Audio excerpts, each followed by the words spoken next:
The Sniffles for Bear by Bonnie Becker, illustrated by Katie McDonald Denton. Bear was sick, very, very sick.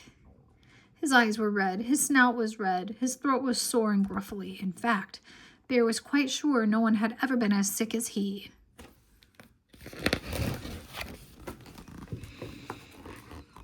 One morning, Bear heard a tap, tap, tapping on his front door. "Come in," he rasped.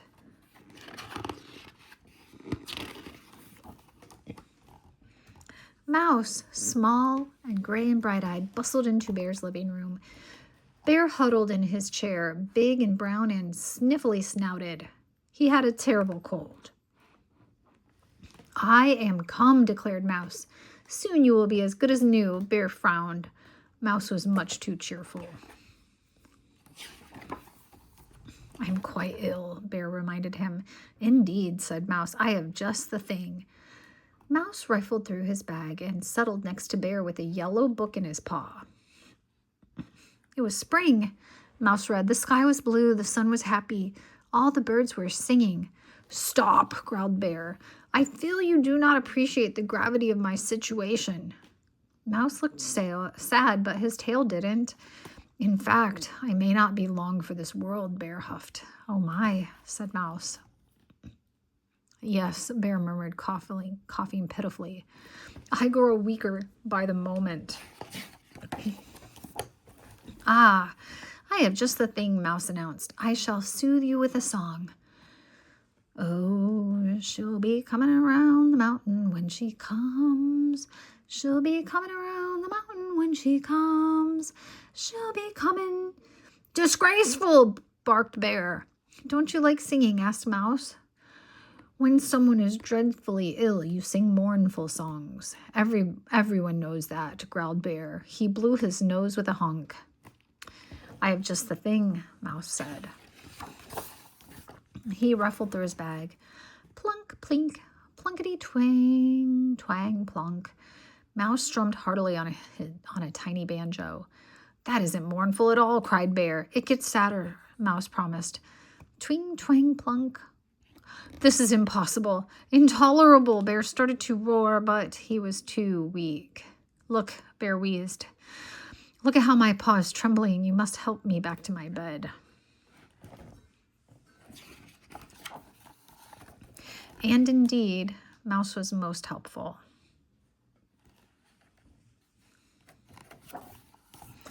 He tucked Bear in, then whisked out the bedroom door. He returned, balancing a big bowl of soup on his head. "Nettle soup," Mouse said. "I made it myself." Bear sipped cautiously. It was hot and tasted a bit like spinach and straw. Bear rather liked it. Bear's eyes began to close. "Better?" inquired Mouse. Bear's eyes snapped open. "Certainly not. I think I should make a will." "Ah, I have just the thing," said Mouse, fetching a pencil and little notebook from his bag. He perched next to Bear, his pencil poised to write. Bear gazed thoughtfully at the ceiling. "I, Bear," he said, "leave my red roller skates to—" Bear paused. Mouse leaned forward eagerly. "To Mouse," announced Bear. "Hooray," said Mouse. Bear frowned. "You needn't be so happy about it. I also leave my mop to Mouse," he added quickly.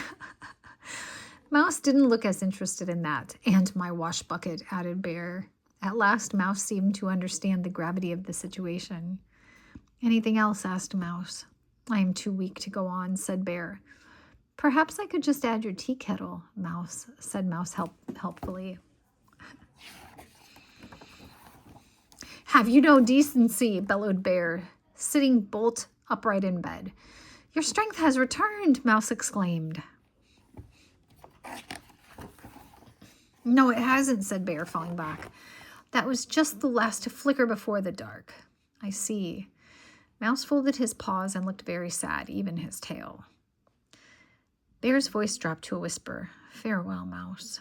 "Goodbye, Bear," murmured Mouse. Bear closed his eyes. He lay very still. He began to snore.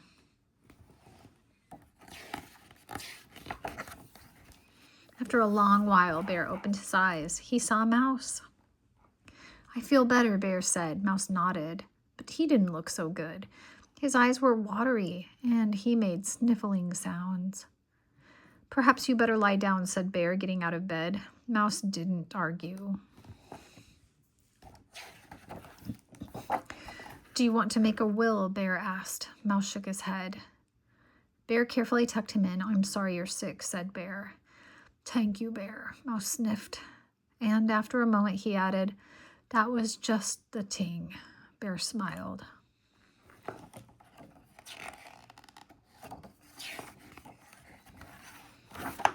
Mouse closed his eyes and was soon snug asleep.